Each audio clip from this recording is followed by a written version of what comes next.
Good evening. Welcome to another lesson in the way of God, Derech Hashem. We're learning the Ramchal, the Feldheim edition. We're at the end of section 2, chapter 8. Paragraph 3 is on page 173. And tonight's lesson is really fascinating.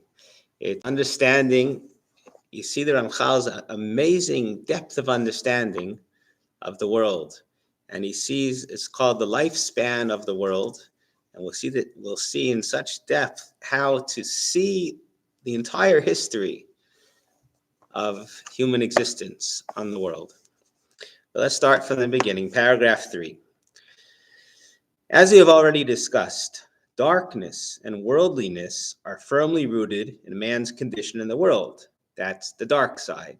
The side of darkness being lack of godliness, and worldliness being attached to our physical lives just for the sake of, the animalistic drives, is firmly rooted. We all have it. It's very much inside of us and all of existence. Combined and joined with this, however, is some illumination, which results in knowledge and enlightenment. That's the light. There's the dark side, and there's the light side. We also have the side of good, the side of knowledge, wisdom, understanding, godliness, and living with God in our lives. We have these two sides, this battle. It's all for the purpose of making free choice, as we've discussed. Now, this is something that develops with time. It's not always the same. When a person is first born, he is irrational and has little intelligence. So at birth, verses in scripture say this, as many sources. At birth, we are like an animal. We don't have the powerful drive of the light side. It's just mostly darkness around us. As he grows, his intellect likewise matures. There's a maturity of the individual in his lifespan, where the light side should become greater and greater, and as a person gets older and more mature, he should become a greater and greater person throughout his life. From the beginning of darkness, so you should be constantly growing and becoming a greater person. The cause of all this, however, is God's influence. These things don't happen on their own. It's God who runs the world. It is as a direct result of this influence that man gains every quality and characteristic, both in general and in particular. Every aspect of our growth is a direct curriculum. Our principal and vice principal, the entire administration is run by God. Of all of our growth and all of our achievements, in general, in particular, it all comes through God.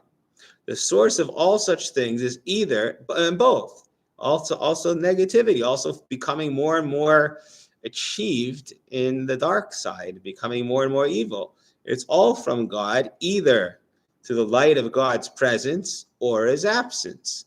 Are you bringing God into your life intellectually, emotionally, behaviorally, or not? Are you bringing the absence of God into your life? That's all of life in a nutshell. Are you on the path of becoming greater or becoming lower? Which, as discussed earlier, is the root of the existence of good and or evil, wherever they may be found. They both come about as a result, whether God reveals or conceals his light. Isn't life simple? That's everything. It's connecting to God or not, in a manner decreed by his highest wisdom. It's all a manifestation. It goes from the highest level of intellect all the way down to the emotions, to the behavioral, CEVT. The influence of God's illumination thus results in such qualities as advantage, riboy, clarity, zakus, and value, yakar. These are loose translations. The Hebrew words are spiritual concepts. Rabbi Kaplan does his best. Pretty good translations. Riboy means advantage, things that are going greater, becoming greater.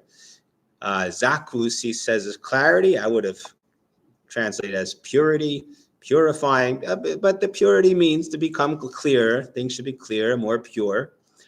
And value means greatness, worthiness, higher value, yakar. The concealment of his light, that's all the light side. And what's the dark side? The dark side is the concealment of God's light, brings about disadvantage. That's chisaron, what you're missing, what you don't have.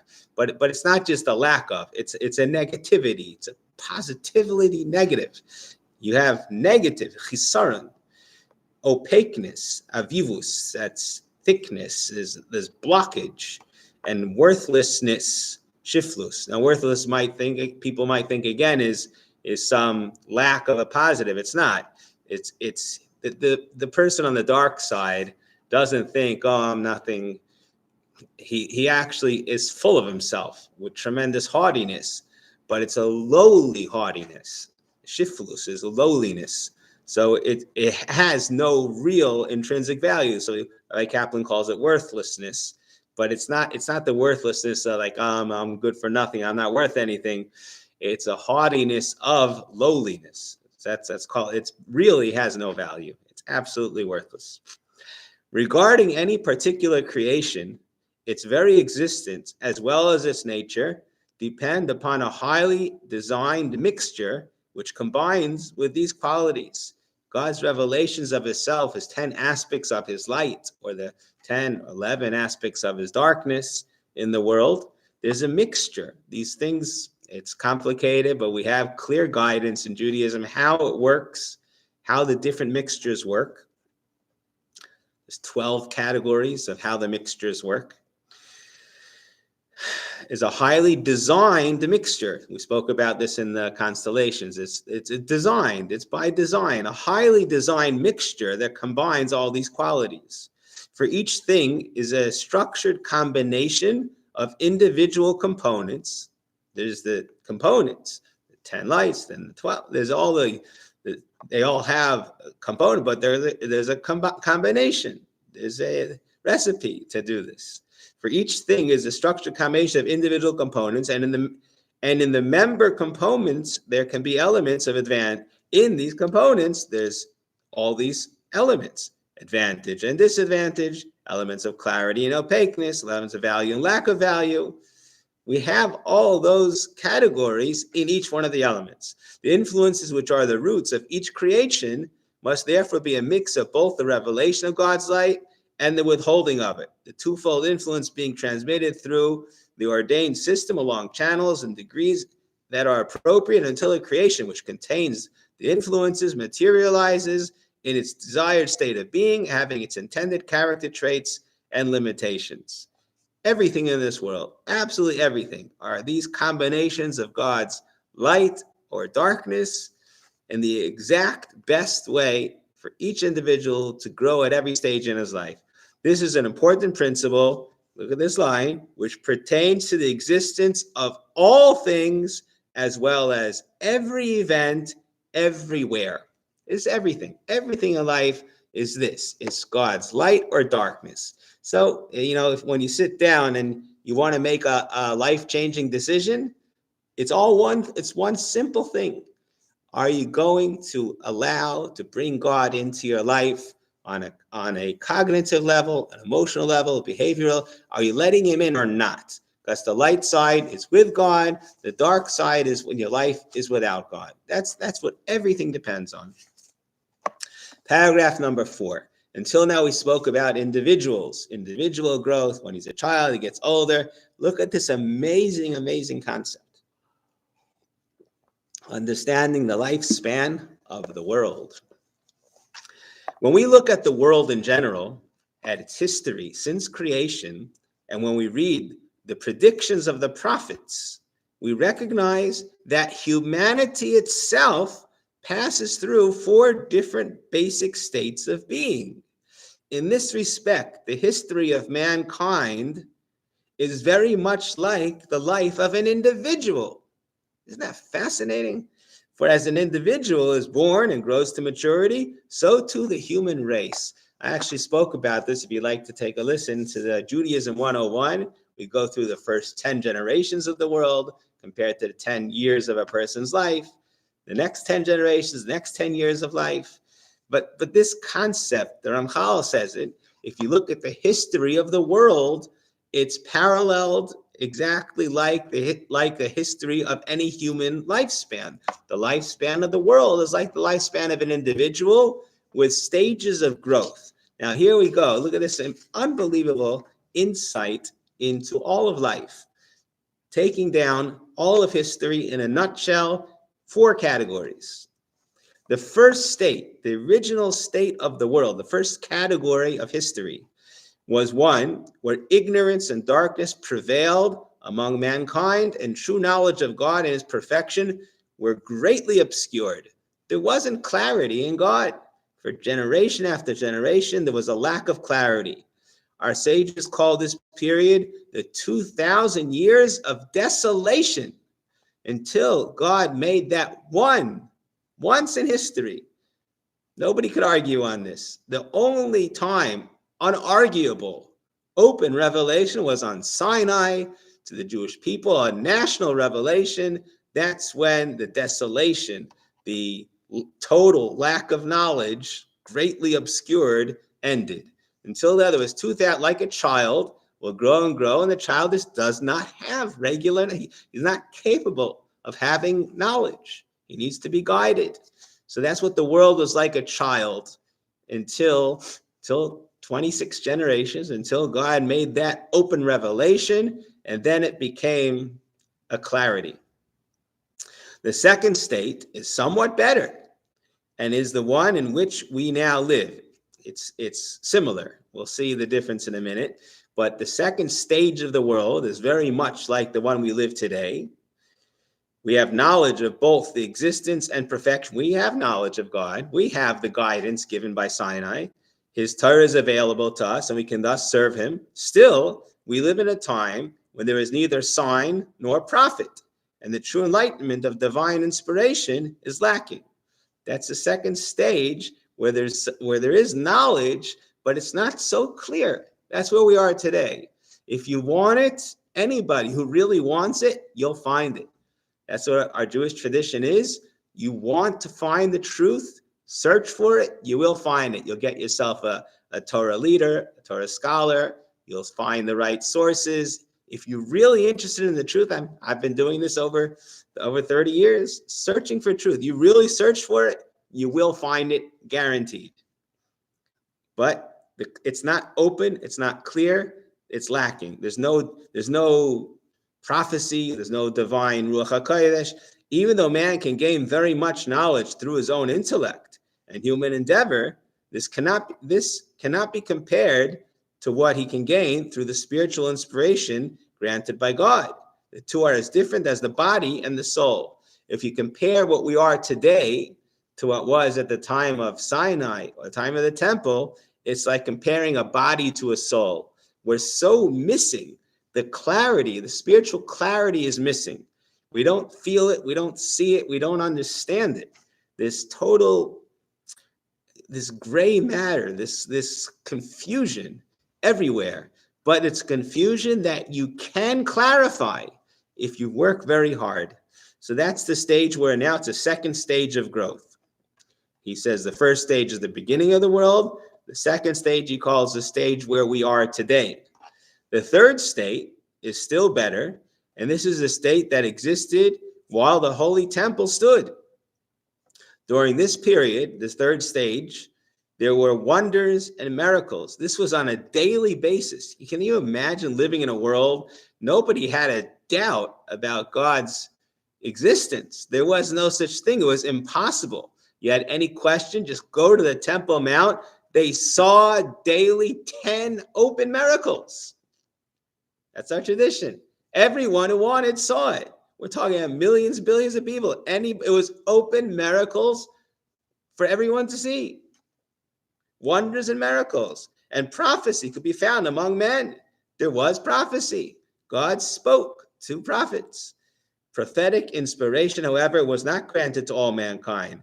It wasn't that everybody had this clarity and would speak to God. It wasn't that level yet. Only to a select few.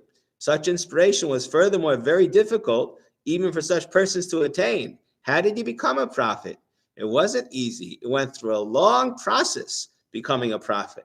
For there were things preventing one from attaining it and otherwise holding it back. This will be the next section of our way of God, of how to get prophecy. It doesn't just come by its own. There was a lot of hard work, and some individuals, there were many, our tradition, there's throughout the Jewish people, there have been over 1 million prophets. But prophecy did not come lightly. The fourth state is the very best. This we have not reached yet. This is the state that the prophets predicted for the ultimate future.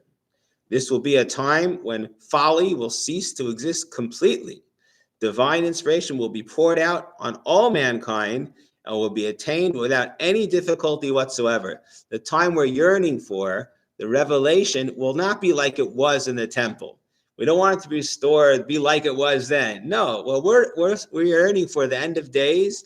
There will be such a level of open revelation that every single human being will have clarity, like a prophet has clarity. No folly will exist. Divine inspiration will be poured out on all mankind, and it will be without difficulty whatsoever. At this time, humanity will be considered to have attained full maturity. From then on, mankind will experience constant elevation and will delight in God forever and ever. That's the end of days, what we were created for, the eternal bliss of constantly growing with God, higher and higher levels of elevation.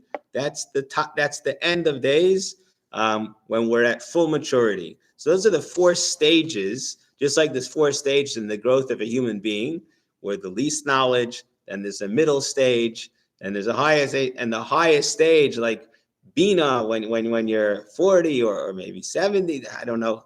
He doesn't go into details afterwards, but that's the stage we're yearning for, which we're almost there. We're getting to that stage where it will be revealed. It does need explanation of what's this switch by a regular individual human being. We are now is the second stage that should have followed the original. There's creation, and then there's that revelation, which he says is the third stage, and then the second stage, and then the fourth stage. That seems a bit complicated and needs an explanation. I open to anyone's suggestions. I'm also going to try to work on this. But for now, we'll just leave it that's how he explains the world, 4 stages of life similar to an individual, but there is this major difference. Paragraph 5. The influence that God grants to man spiritually is also circumscribed by time, place, and other considerations. It's not just a simple, straightforward spiritual growth according to who you are. There are other aspects, there are other considerations. It depends on time, place, and other considerations. God thus decreed and arranged things so that in certain ways more should be revealed in some specific times than in others. Not every day is the same. Not every place is the same. The same is also true in particular places where more is revealed in one place than in others. For example, the Sabbath, there's more revelation. On special holidays, in certain places, there's more revelations. You go to the temple, you go to the Temple Mount, you go to certain places, holy places, there's more revelations. Just like there are stages in human life, there are stages in the world lifespan. There's also different levels in time and in space and in other circumstances. There are many aspects and details involved in this, all determined with the utmost precision. Our tradition is both time and space. By the way, there's 10 levels. Just like God's revelation is 10, everything's 10. There's 10 different levels of holiness in time and in space. So this is all just determined with utmost precision according to what is most suitable for the rectification of creation as a whole. The particular sanctity surrounding certain special days, as well as holy places, is associated with this principle. In all these cases, a greater spiritual influence is extended to man, and he can attain more light, merit, and excellence according to a predetermined degree. That's an understanding of lifespan of the world, lifespan of an individual, and all of time and space, to realize it's all from above, given with love, a direct curriculum for every person to grow. Hashem should help us to understand this deeper and appreciate it. and to follow this guidance. And all boils down again to one thing: to allow God into your life on every level of your being and to grow as a human being with God. Thank you for joining. Have a wonderful evening.